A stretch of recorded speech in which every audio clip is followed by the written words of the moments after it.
I'm sure somebody could say, well, if you really want to know what's wrong with America, how about all this crazy shit over Taylor Swift tickets? Have you been following this? Now, I'm not making fun of these poor benighted parents, and apparently it's mostly moms who are trying desperately to, or have tried desperately to get tickets for their little precious daughters to go see Taylor Swift in concert. They're doing what they think they should do as a devoted mom, I guess. But if you've been following us, some of the stories coming out border on hysteria, if not deeply into hysteria, about the moms and an occasional dad who, because of Ticketmaster's fuck-ups or whatever, can't seem to get tickets. I can't get tickets for my daughter. Now, again, some of this is, it's, I don't know. I don't want to make too big of a deal about it, but it's made a big deal by itself. Some of these tickets were supposed to be birthday presents. Okay. Christmas presents. Okay. And apparently, the parents were trying to provide what was it put by one writer said, the most special of special treats for young fans of Taylor Swift. I don't know anything about Taylor Swift's music. I really don't, except to know that she is probably the most famous recording artist in the history of the world. In terms of what record sales or number one records or songs. I don't even know how it's gauged anymore. Everything has become a little bit too complicated for your humble and obedient servant here. But what happened for many parents on Tuesday, when these tickets apparently went on sale, some of these parents were stuck in these hours-long Ticketmaster debacles, trying to score concert seats, and they came out of it empty-handed and frustrated, and their kids were just broken. A couple of quotes. Here's one from Micah Woods, who lives near Little Rock, Arkansas. He said, quote, I was trying to buy tickets so my best friend and I could take our preteens to their first concert, and waited literally all day to finally get in to buy tickets, and not one ticket was left. End quote. Okay, that's really sad, Micah. Yeah, okay.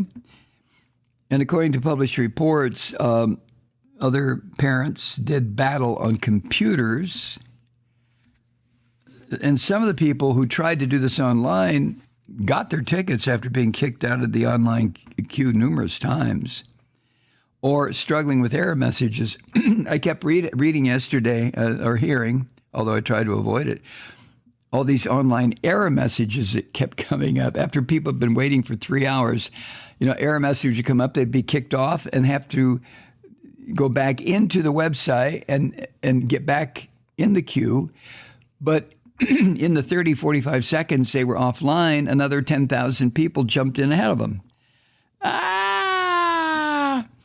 Natasha Mitchner in Dayton, Ohio said, quote, I was pretty worn out afterwards, just the stress of it, but it's worth it. She puts on a good show, end quote.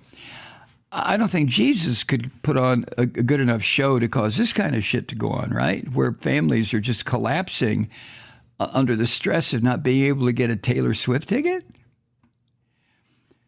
Miss Mitchner said she was 6 hours in the online queue.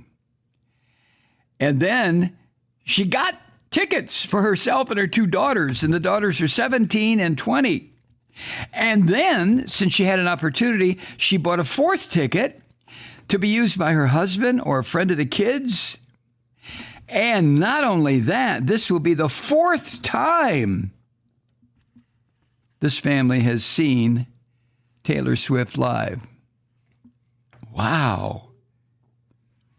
Miss Mitchner said, quote, "My 20-year-old said, even if you don't get them, I still love you.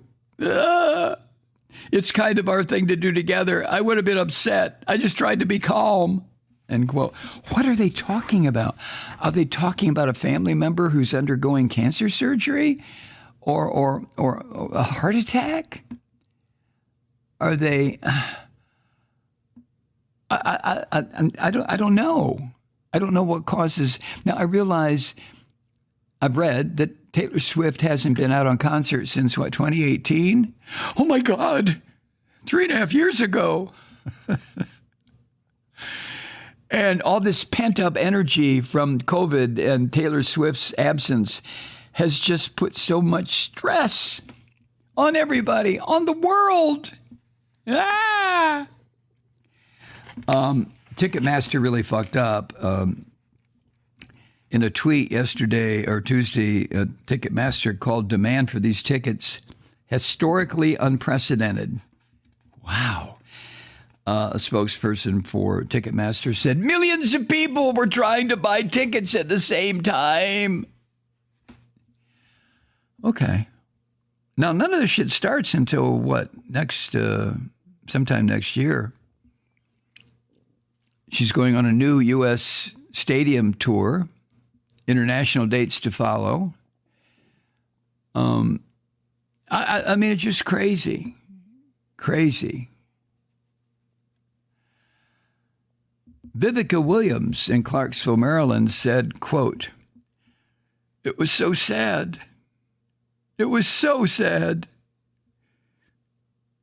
She's saying that because she lost out trying to get tickets for her 14-year-old daughter and a friend.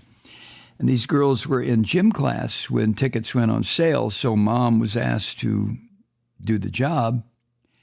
This was in Philly. The Philadelphia show was going to be a birthday present for her daughter. She said, "They were so excited.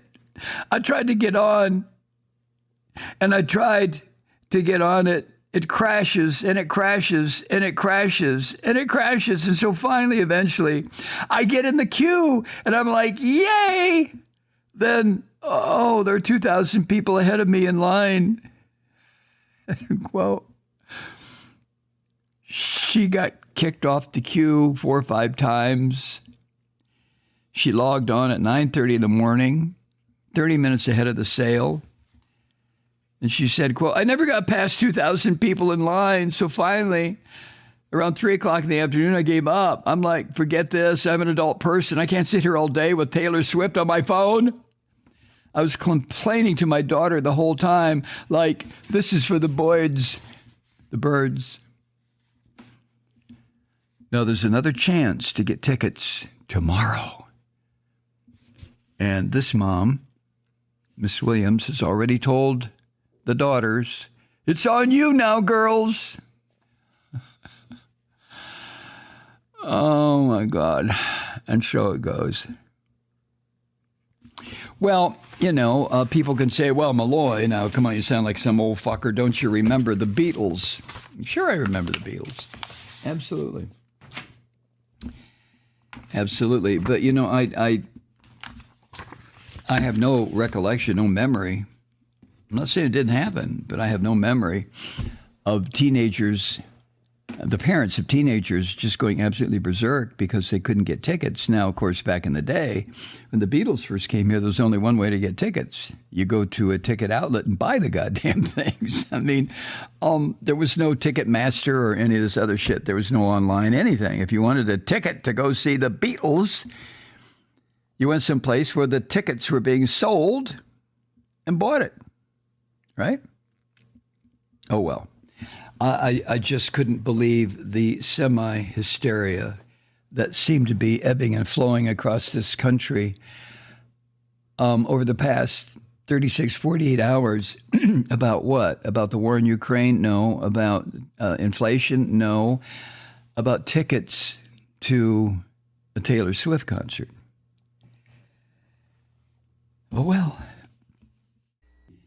Hi, Truth Seekers. Mike Malloy here. The Progressive Voices Network brings you commercial-free commentary from today's leading progressive radio hosts and pundits, like me, Mike Malloy. 24 hours a day. I'm not your typical old guy from the 80s or the 90s talk radio host, and Progressive Voices is not your typical talk radio network.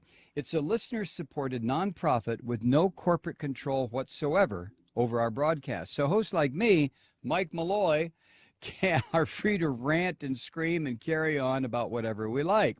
We're often controversial, but we're never boring. Weeknights, 9 p.m. in the East, 6 p.m. in the West on the Progressive Voices Network. Always progressive, always on.